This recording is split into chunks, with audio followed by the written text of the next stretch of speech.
Tonight's topic is a very important one, and it's basically going to revolve around a question a lot of people ask.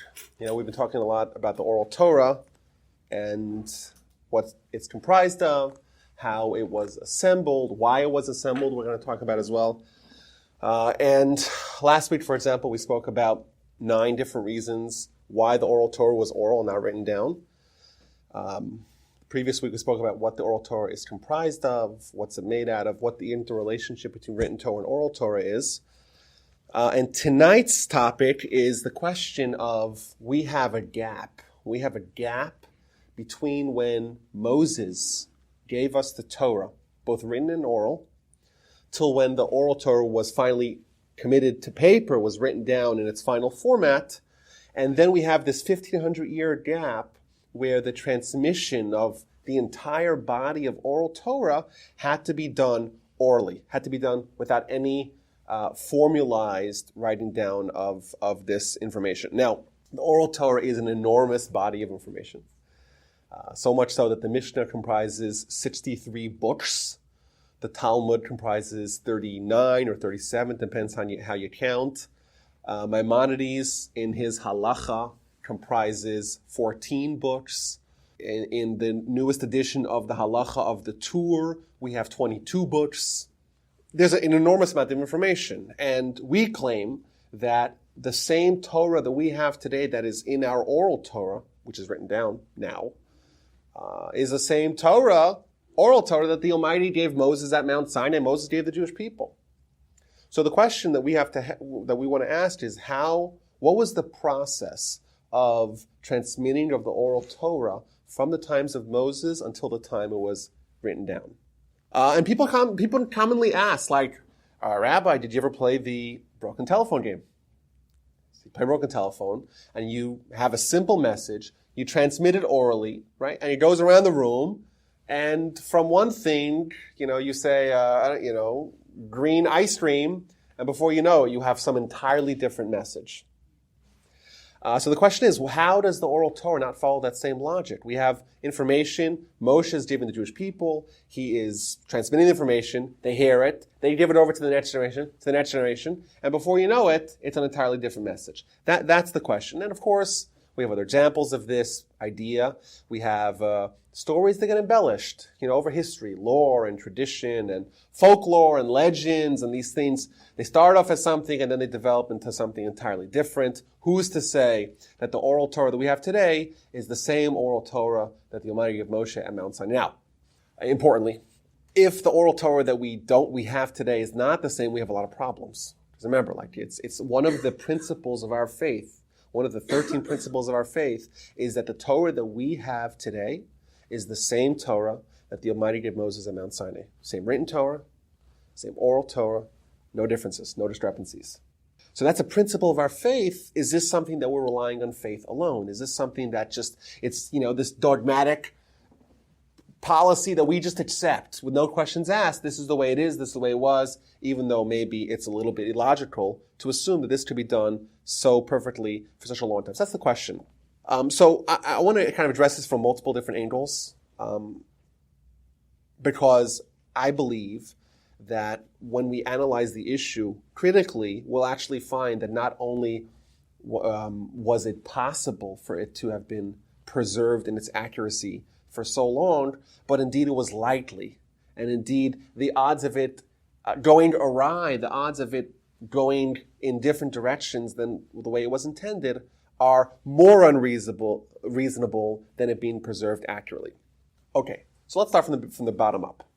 Firstly, like we said last week, the Oral Torah was not written down in a final canon. This is a critical point. When Rabbi Judah the Prince, in the 2nd century of the Common Era, wrote down the Mishnah, so he wrote down oral law.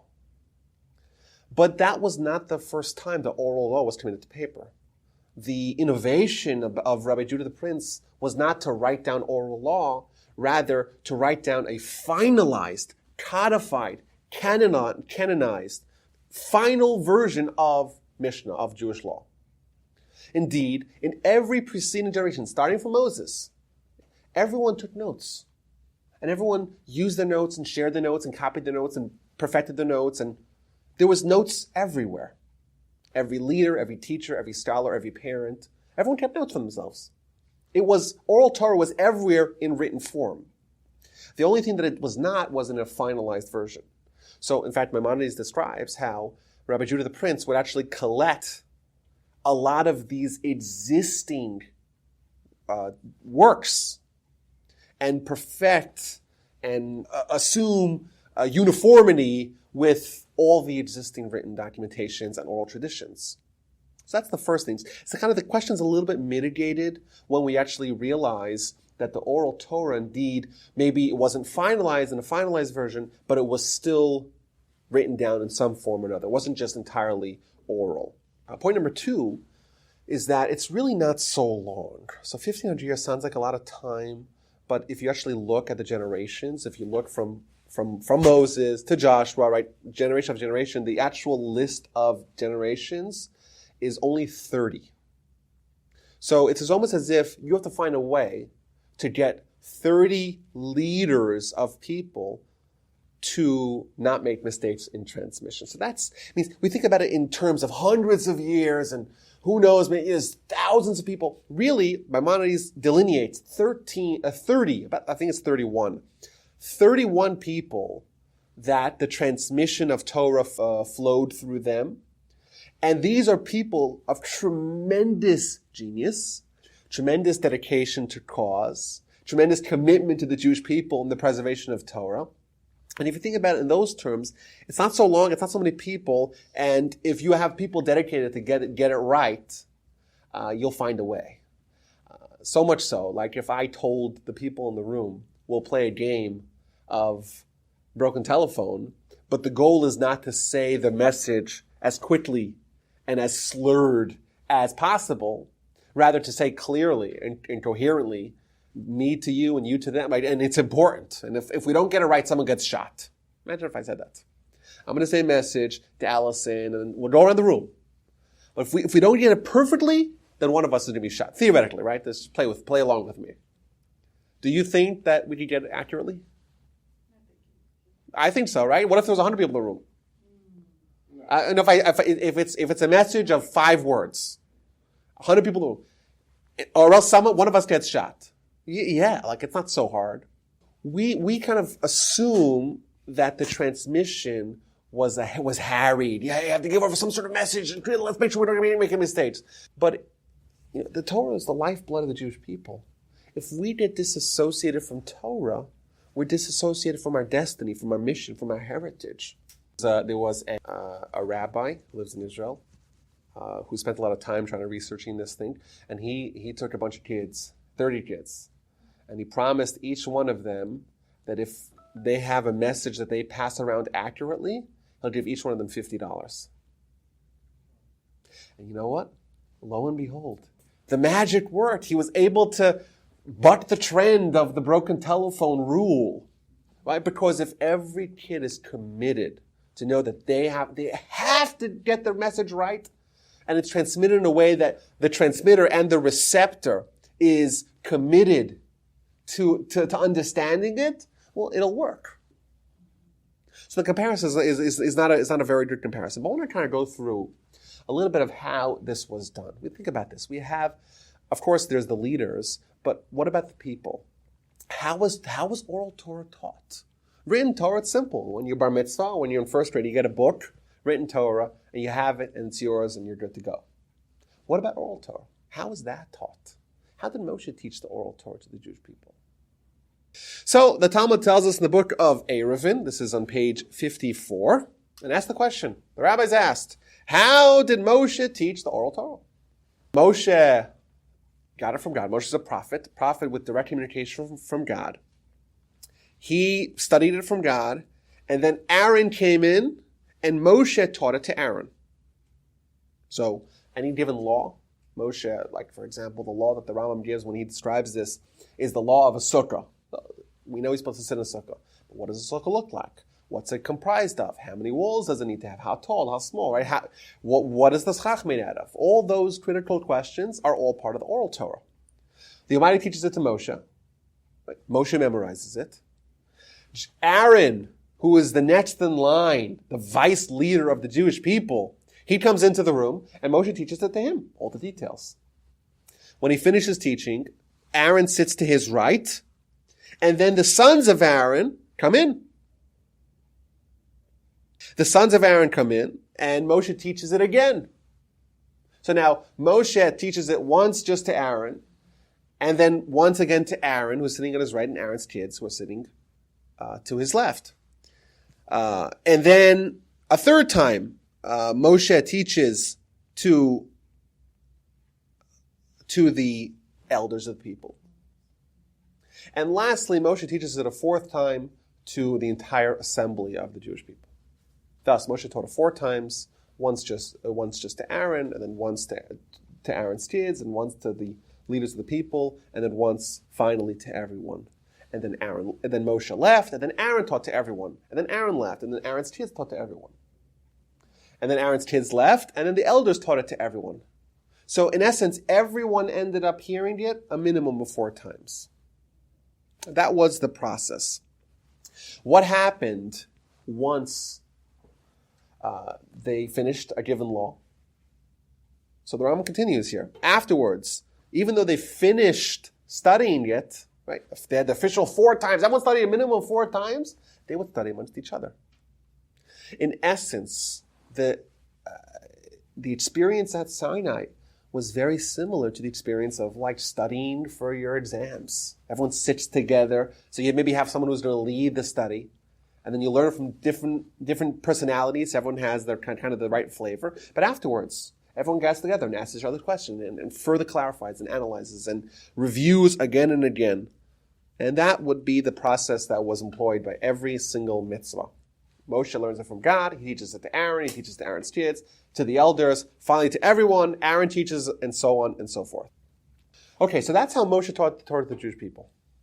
So it's not like some message that you clandestinely share in some secret society. That's how we assume. You're transmitting some sort of idea. It's the, what are those societies called where they get together and, the Masons, they gather in some, dark corner where they share some secrets. And that's not the way it is. It's Torah taught publicly, and, Torah taught with the intention of it being understood by everyone involved. This is what the Torah was. The whole story of the Torah, from the middle of Exodus all the way to the end, all we have is Vayidar Moshe Moshe Lemor. The Maya spoke to Moshe, teach the Jewish people as follows. How was this done? This is how it was done. Okay, so what about post Moshe? What happens then? So Moshe dies. Joshua's the leader. Joshua dies. He's replaced. And they're replaced. And there's 16 judges and then prophets and then king, all these leaders of the Jewish people. How was the Torah transmitted after Moshe dies? So the Talmud tells us it's the same way.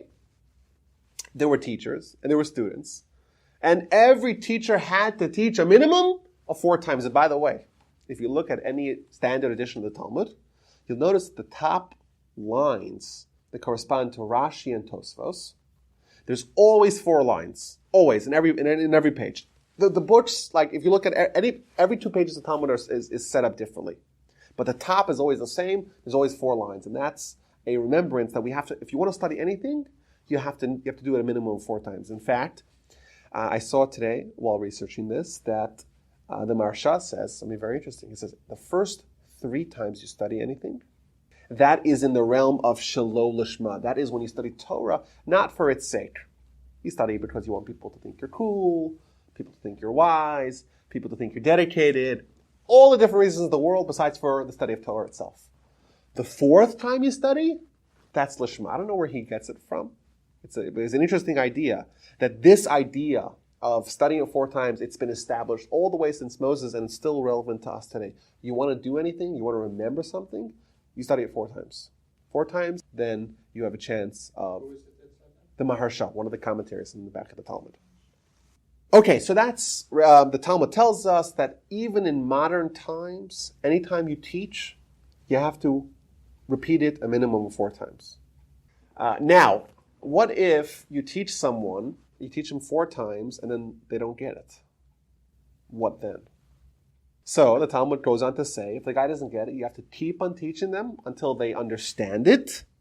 And not only that, until it becomes absolutely abundantly clear. And we'll see a little bit later that the relationship that we have with Torah today is vastly different than the way it was in the times of the Oral Torah in its purity. When the Oral Torah was taught in its purity, people had a tenacious relationship with Torah. They were obsessed with it. This was their life's purpose. This was their mission. This was what their life was about. This preservation and study of Torah. Maimonides, he's the rational one, right? What does he write? Everyone needs to study Torah. Well, how much time should you dedicate to study Torah? Maimonides was famous for writing that we can't say I'll study Torah and let other people worry about how am I going to feed my kids. He wasn't into the whole kollel phenomenon. You got to work. Well, you have 12 hours. You work for 3 hours. And you study for 9. So Maimonides is a little bit of a glimpse, a little bit of a window, a little bit of an insight into what the traditional Jewish attitude towards Torah study and scholarship is. It was literally your life's mission. Your life's goal. This is our life. We should study Torah day and night. This is what the people were like. So the 4 was the minimum. You don't get it with 4. You go as many times as needed. And not only that, but Rabbi Kiva goes on to say that you have to make it so clear, not just that they understand it, but that it resonates within the student. It has to kind of, has to impact the student from within. And only then do you fulfill your duty as a teacher. And I think, if we kind of reformulate the way we look at the teaching and the study of Torah to classical standards, where this is what kids did, this is what the aspirations of the young, this is what parents hope that their children will be great Torah scholars. But even at a minimum, today the minimum is you have a bar mitzvah and you fumble your way through the hieroglyphics, which is Hebrew. That's the minimum today. The minimum in times past, when the Oral Torah was oral, was 14 years of dedication, 12 hours a day. That was the minimum. Like that was, that's you're doing your bar mitzvah, you're getting your confirmation. That's what it was. With those standards, could you imagine trying to transmit the Torah accurately? I think so. And there's more. There's an emotional story the Talmud tells of one of the rabbis. His name was Rabbi Preda. And he had a student who was slow. How slow? He would have to teach him every halacha, every oral Torah, explain it to him 400 times. And every day, could you imagine? That's what they call it in Israel, they call it a nudnik. Rabbi, I don't get it. Can you say it again? And again. Again and again and again. 400 times, finally he got it. So one day, listen to this story. It's an emotional story. One day, the rabbi's teaching them, and there are 252 lessons in. You just got 150 more to go. And someone comes in and tells the rabbi, we have to take care of something important. He tells him, I'm busy. I'll get to you when I'm done. The guy's there outside there, waiting his turn. Finally, they finish the required 400 repetitions of the law. And the guy says, I don't get it. It's like, what? I did 400 times. Why don't you get it? Why is today different than every other day? So the slow student explains, he says that ever since this guy came in, I've been distracted.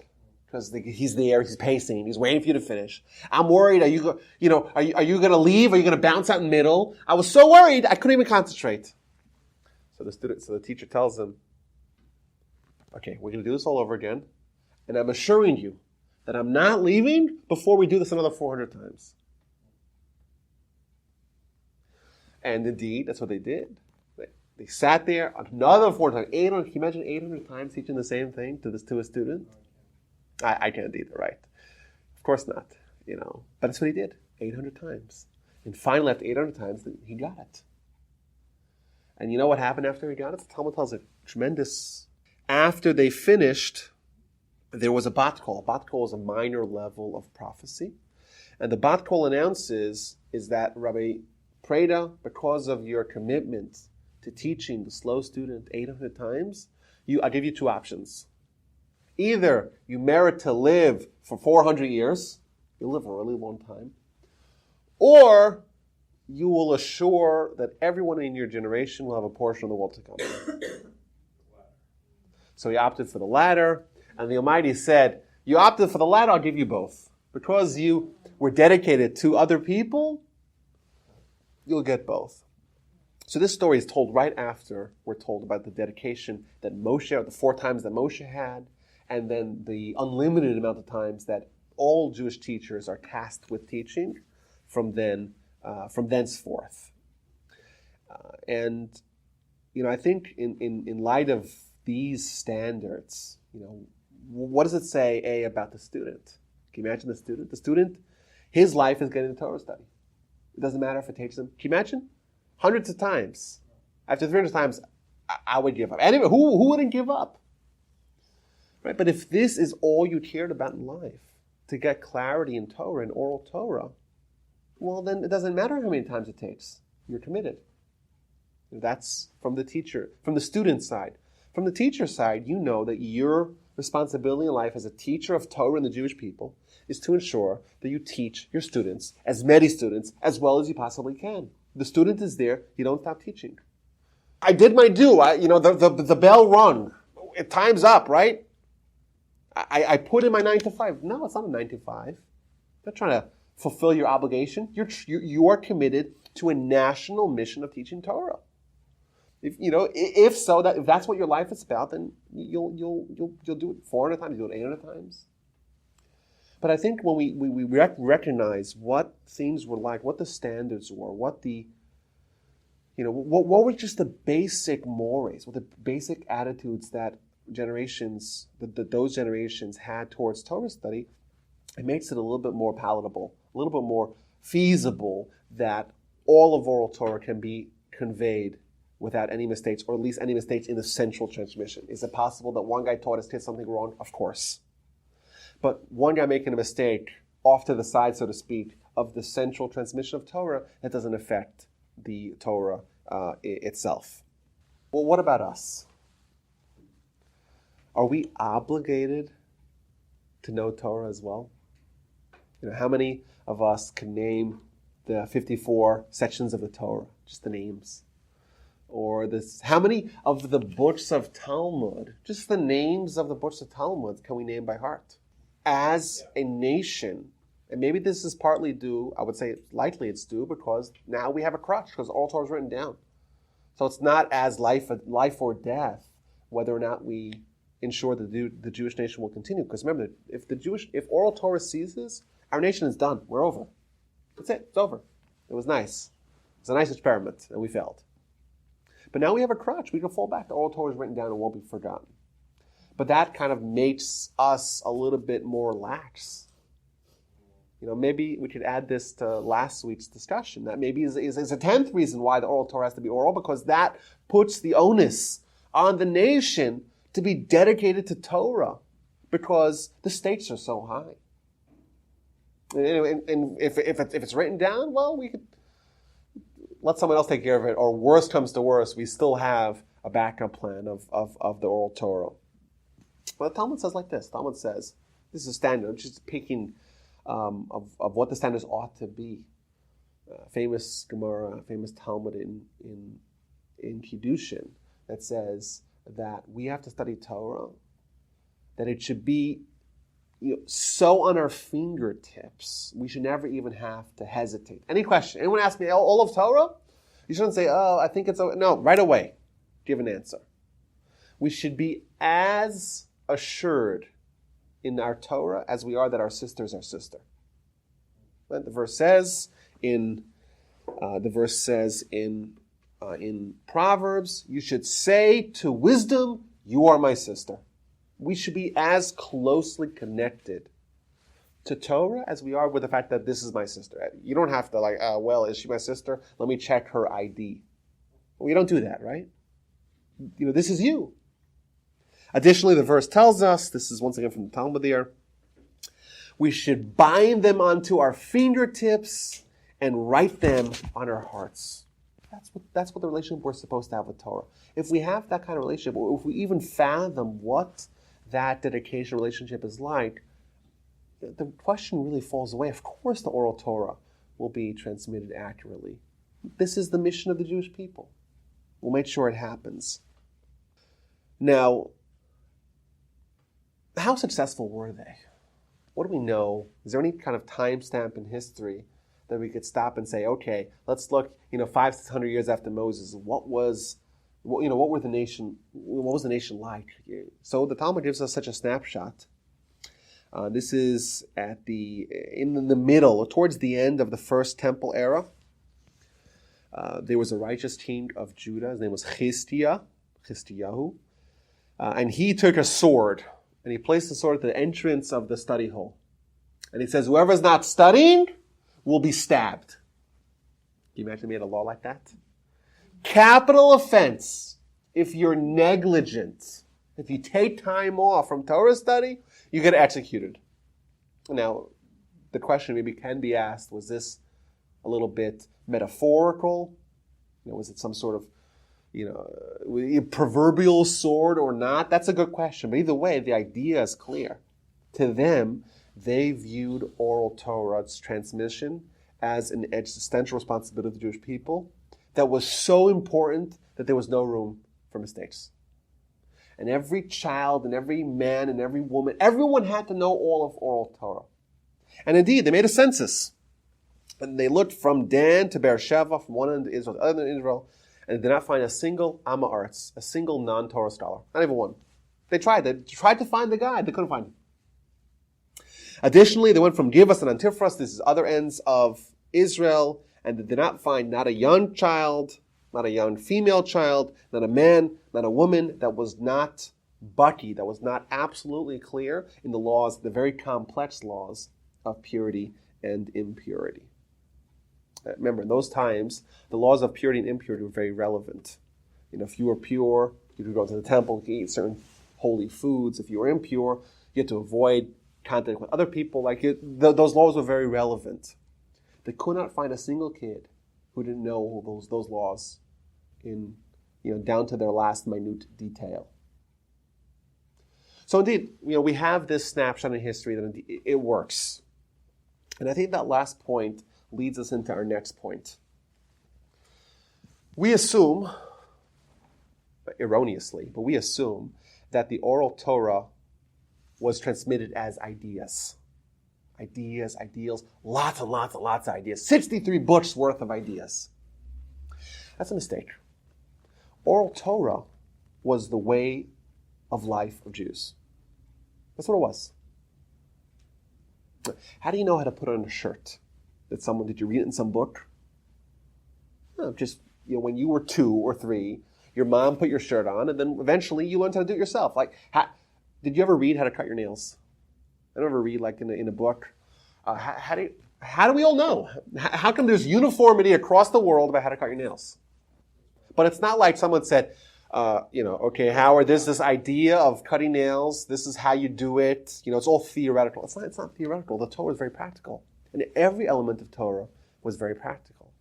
My children know that if there's a red light, you stop. If there's a green light, you go.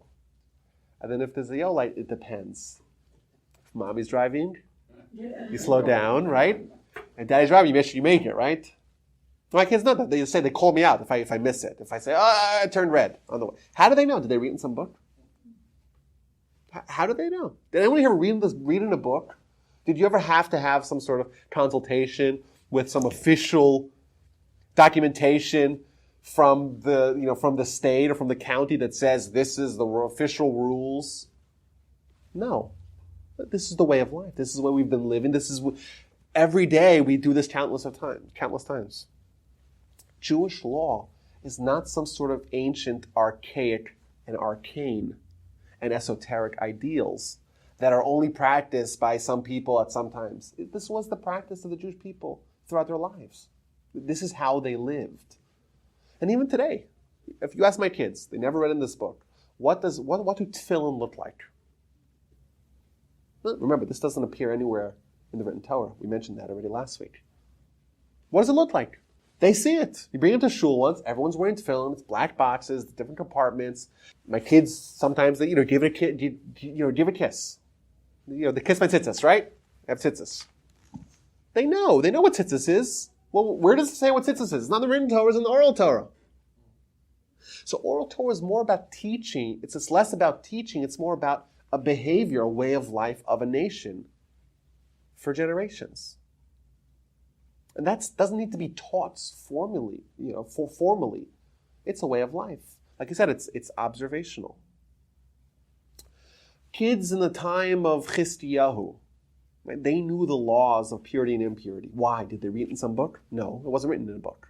Maybe it was written, the details and the fine details were written in some notebook.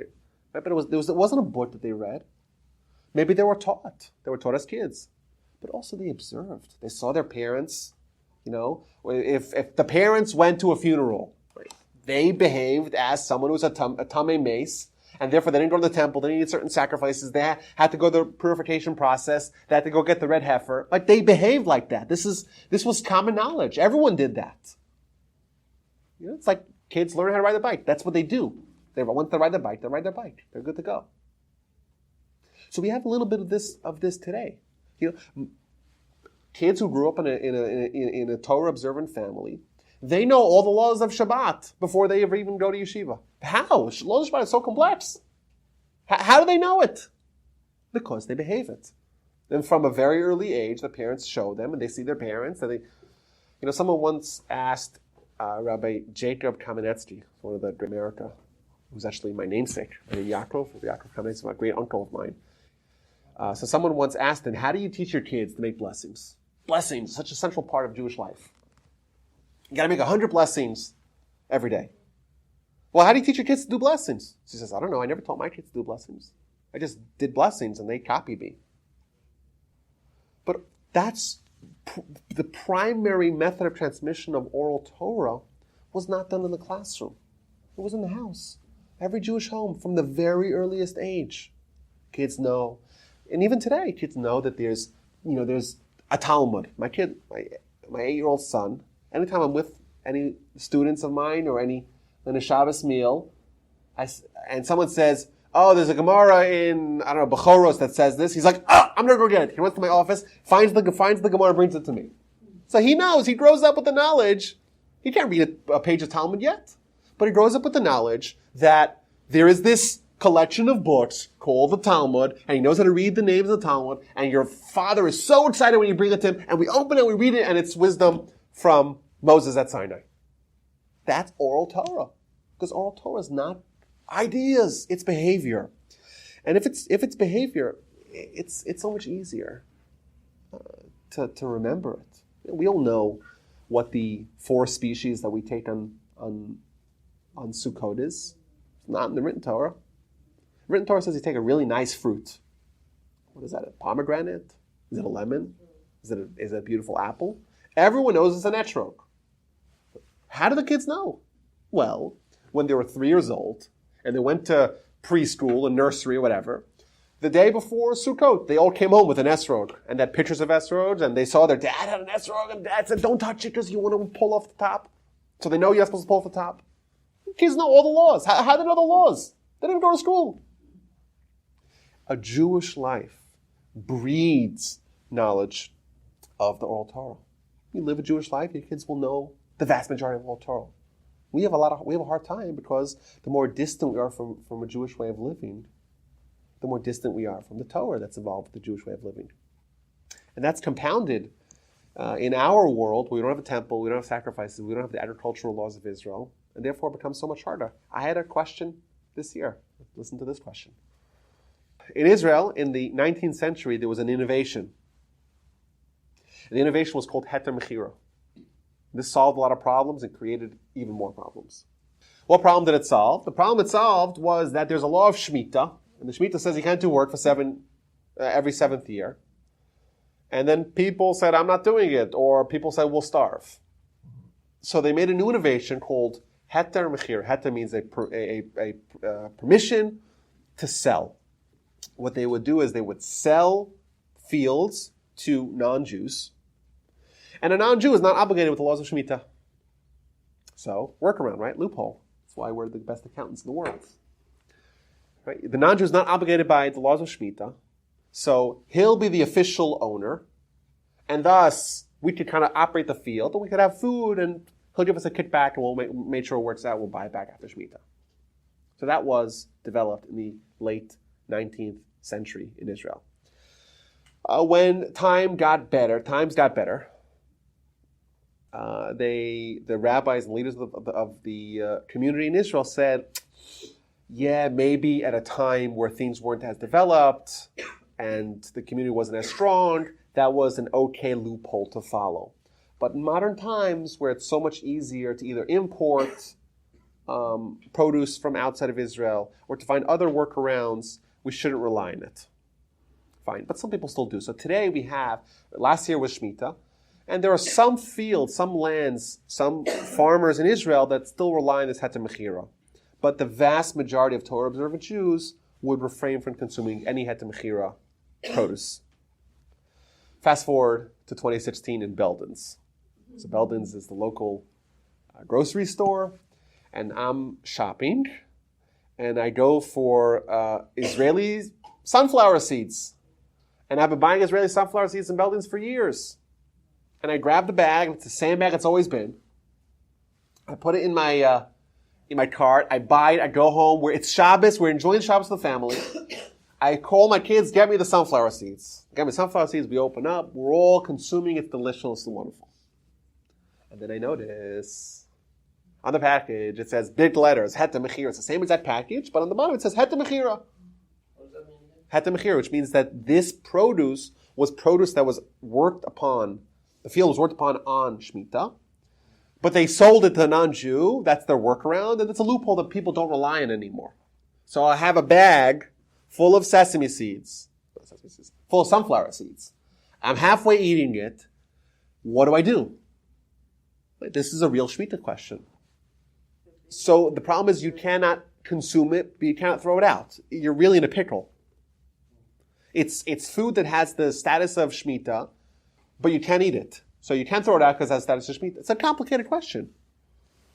And if you ask an American rabbi, like I did, they'll say, Shemitah, I don't know, I'm dealing with all my other problems. I don't deal with Shemitah here. This is not Israel.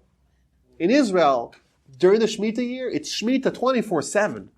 Everywhere you go, there's crash courses on Shemitah. Every rabbi gets up to date on it. Every year there's new books and new courses, right? That's the life there. In America, we're so distant, right? One time you have a Shemitah question, it comes up. But one of the reasons why, back to our central point here, one of the reasons why oral Torah is difficult for us in some areas is because we don't observe them. If we had a temple around, we would all know the various different kinds of sacrifices, all the different kinds of sacrifices, and what are the rules, and what are the exceptions. We don't know that because we don't operate like that. Temple's going to be rebuilt, God willing. And then the first thing, everyone's going to have a crash course. Right? We're all going to go to a webinar online, a crash course on the laws of a Passover sacrifice. Because all of us are going to be flying to Israel. What's the first thing you do, by the way, when Mashiach comes? You get the news. First thing you do, you book flights for Pesach in Israel. Because if you wait a second, What did you say? you book flights. You book a flight to Pesach Israel. If you wait a second, the prices are going to skyrocket. Why?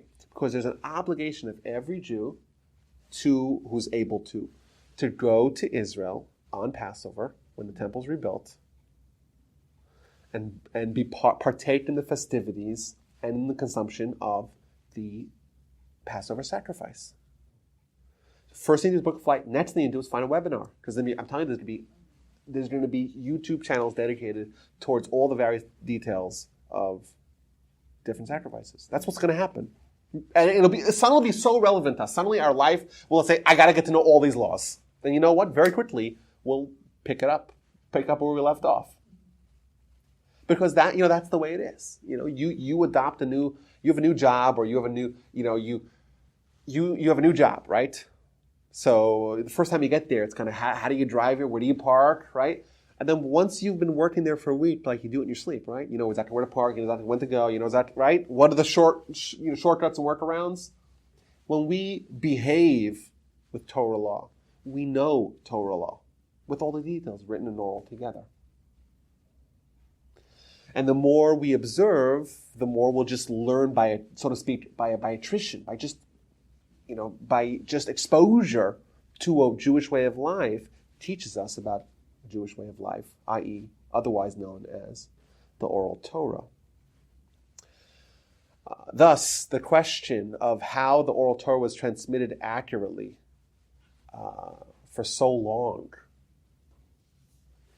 for so many years, it really assumes that we're transmitting ideas. But if it's a Jewish way of life, well, then that seems much more palatable.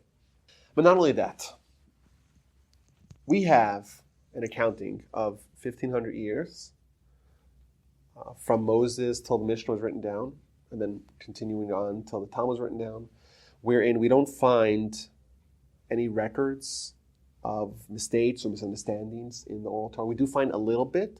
The beginning of machlokas, the beginning of disagreements, happens within a couple of hundred years of the writing of the Mishnah. In fact, one of the reasons why the Mishnah had to be written is because machlokas, disagreements, started to fall into the transmission of the Torah. So my question is, if, as we had assumed previously, if the Torah, the Oral Torah, left unattended, left unwritten, is likely to go awry,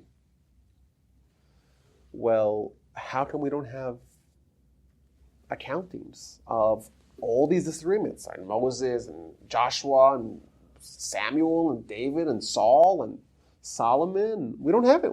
The first accountings of disagreements come much later. And the answer is that there's another element towards ensuring accuracy in perpetuation of Oral Torah.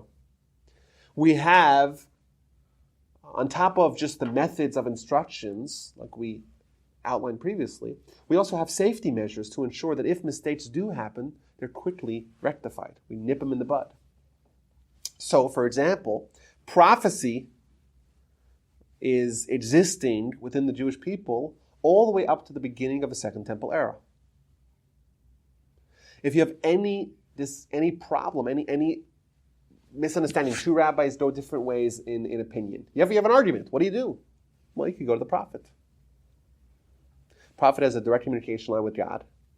You could clarify any mistakes. So this actually shortens the amount of time that we're on our own, so to speak, all the way from 1,500 years to almost 500 years, which is much less. 500 years, well, what's that? It's only a couple generations, right? We have prophecy. We have also the Urim V'Tumim. Urim V'Tumim were the Kohen Gadol's breastplates that had some magical powers, wherein you were able to communicate with God via that certain letters would light up. Incredible.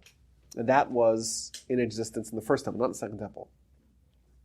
So we have these offices, these institutions of Jewish leadership in the form of the high priesthood and of the prophecy that would mitigate a lot of the easy mistakes that potentially could fall for on our own. And there's more. The Sanhedrin. The Sanhedrin is a body of legal scholars and Torah leaders of the people that was established by Moses. If you take a look, we read it a couple of weeks ago in the Parsha, in Numbers chapter 11, verse 16, the Almighty tells Moses, "Gather for me 70 men, and these will be the elders of the people, and the Almighty says, I will bequeath some of my greatness, so to speak, to them, and they'll help with the leadership of the people." So Moses establishes a Sanhedrin. It's known as the Sanhedrin, 70 plus Moses, so that's 71. And that institution of Jewish leadership was in existence almost uninterrupted from the times of Moses, so from the 13th century before the Common Era, all the way until the middle of the 4th century of the Common Era. So we have almost interrupted. There were some exceptions, but almost uninterrupted 1,700 years, a body comprised of a minimum of 71. Indeed, during some parts it was 120, the Anshe Knesset Hagadola, which is the Sanhedrin under the leadership of Ezra.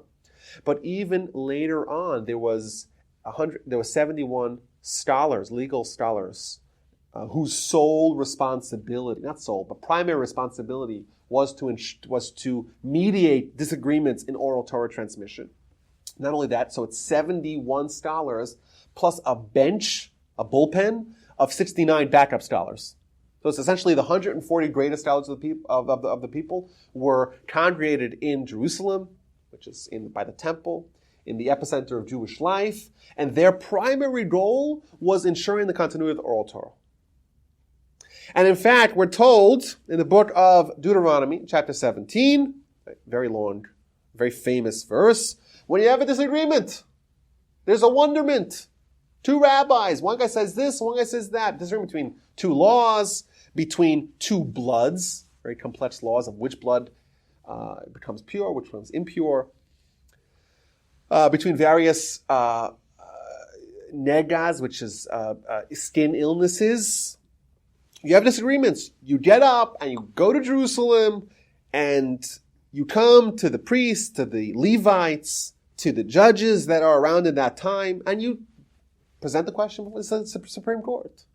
That's what it is, the Supreme Court of the Jewish people. And you have to follow what they tell you, and you have to guard what they tell you, and the Torah that they instruct you have to do, you should not deviate from what they tell you, not right and not left. Talmud tells us, what does that mean? If they tell you right is left and left is right, you have to listen to them. So we have this end point, this final say in mediating disagreements in Torah is the Sanhedrin. And the Sanhedrin was ever present in Jerusalem. Later on it moved. After the temple was destroyed, it went to Yavne, it went to various other places. But it was in existence for 1,700 years with almost no gaps.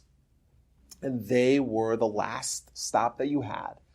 And if there was a disagreement, yeah, maybe there was. You went to them and they clarified it.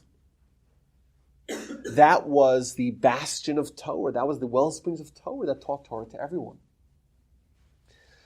And in fact, the role that they played in ensuring continuity of Jewish law was so critical that the Torah tells us that if you have a judge, so two judges from some town, they have a disagreement, they go to the temple to follow the law, and they present their arguments in front of the court, and the court votes in a way that is a final vote, that one of them is right, the other one made a mistake, and they go back to their towns. And that judge who was disproven by the Sanhedrin, he continues to preach his mistake. He doesn't accept the authority and the ruling of the Sanhedrin. That is a capital offense. That's called a zaken mamre, which means a rebellious elder. This is such a strict law that, well, he's teaching something, right? Well, what does it matter? He's still teaching Torah, right? No, because he is threatening the very foundations of our religion.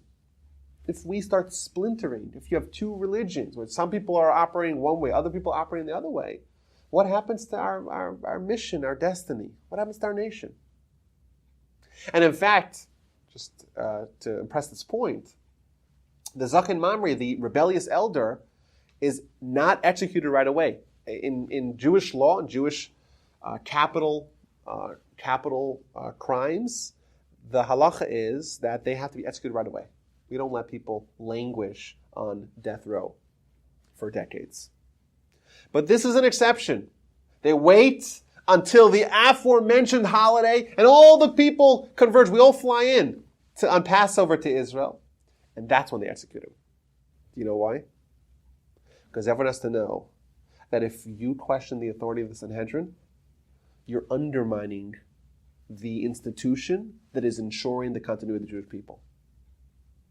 And everyone has to know that, because you're right. Some disagreements can happen, mistakes can happen, there could be gaps, certainly localized gaps in the transmission of the oral Torah.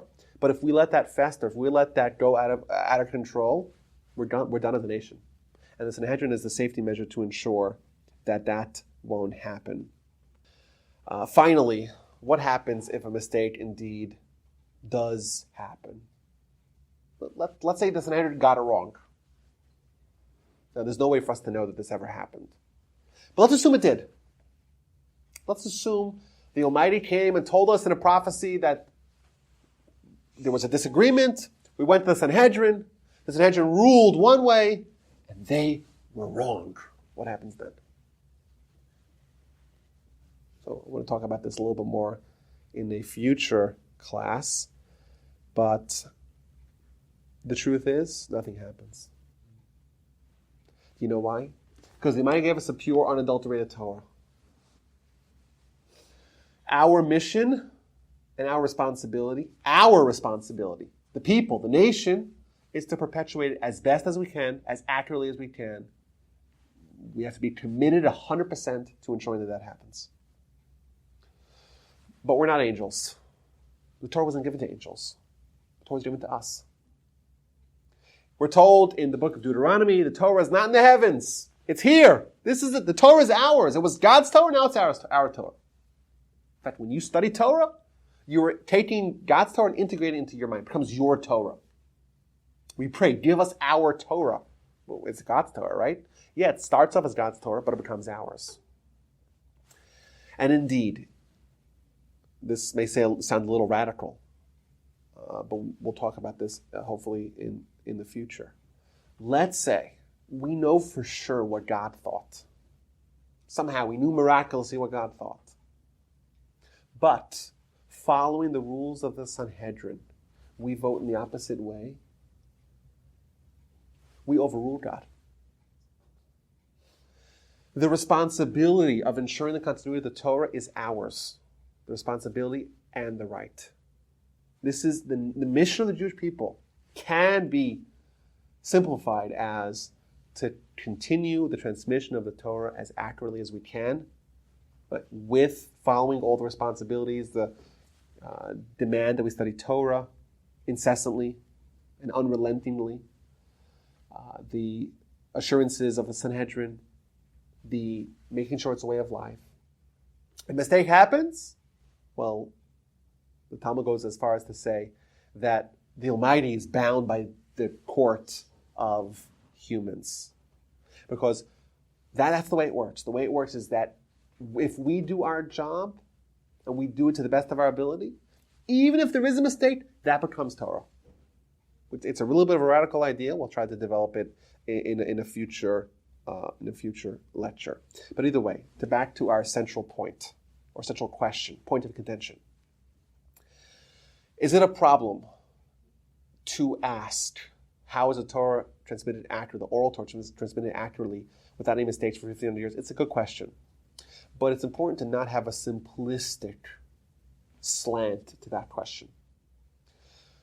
To assume that silly mistakes in transmission, like the form of a broken telephone, will happen in the transmission of oral Torah, that's a mistake. That's an incorrect question to ask. Why? Because the game is to try to make mistakes, and the goal of Torah is to ensure that no mistakes happen. So that's number one. But number two, it's not just transmitting ideals; it's transmitting way of life. Not only that, it's a culture of study that we have had. We continue to have to a large extent. There's more people studying Torah worldwide than any other advanced form of scholarship. Even to this day, Torah people. How many people view Torah as being the most important thing in the world? It's a minute fraction of the world. Yet there are more people studying Torah in the form of absolute scholarship than anything else in the world.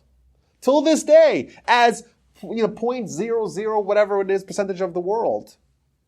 The point, I think, 0.02%. It's a tiny fraction, infinitesimally insignificant, or at least that's the way we ought to be, of the world. Yet, our national pastime, our commitment to Torah, our culture of learning is vibrant till this day.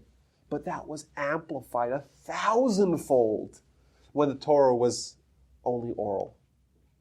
It was amplified in ways we can imagine. Every kid knew everything because that was their life. Their kids today, they know the sport that it used to be, certainly, in the 60s and 70s. Every kid knew how many RBIs Mickey Mantle had, right? How do they all know? How do they memorize all these statistics? Well, that's their life. They'll know it. The kids today, they know celebrities, right? How do they know so many celebrities? How do they keep track of all this nonsense, this Pokemon stuff? How do they do it? Well, the human mind is a remarkable thing. If you are committed, if you give me the 14 years of 12 hours of study, even you can memorize all of Oral Torah. It's not so hard. All you need is commitment. Our question is from a place of, if we're assuming that the Jewish people were as uncommitted to Torah then as they are now, that's a good question. But we have to realize historically the Jewish people were committed. We are committed today still, but in 1,000 times more committed we were when the Torah was only oral. With that culture of learning, it's no miracle that the Oral Torah was transmitted without mistakes. We do find some disagreements, minor disagreements. We'll talk about why disagreements happen. That's a future class that I have scheduled. How disagreements fall and how do we deal with disagreements and how do we navigate out of the problems that arise from disagreements. Those are all important questions. But for the vast majority of the time, there's no disagreements. And that is not some sort of leap of faith that we're making. It's just following the rules of how it's adjudicated, number one, but also of how it's studied and how it's imparted and how it was imparted and how 4 was the minimum, but even 100 times, even 400 times, even 800 times, whatever it is, this is so important. Make sure you get it right. Indeed, we could safely say that the Torah that we got from Moses was the same Torah that was transmitted to Joshua and to King David and to Ezra and to the Zugrot and to Hillel and to Rabbi Akiva and to Rabbi Judah the Prince, and written in the Mishnah, a monumental effort, 1,000 rabbis over multiple decades, writing down the formalized, finalized Mishnah, codifying it into 3 books. And then 300 years later, the writing down of the Talmud. And then we have the great leaders who wrote down the halacha for us. And indeed, we could safely say, as one of the 13 principles of faith, the Torah that we have today is the same Torah that the Almighty gave Moses at Mount Sinai. Next time, we will delve into the canonization of the Oral Torah. What changed historically that compelled the writing down, the finalized writing down of the Oral Torah and the various different stages? Why the Mishnah is written down, the Talmud is written down, Halacha continually needs to be written down, but the various stages where it was written down over history. And then we'll get into the question of back to the Sanhedrin, how it worked, what's the role of the rabbis, how did that change over time, to what extent, what are the responsibilities, requirements, and what are the limitations of rabbinic authority, and what happens, of course, when something goes wrong.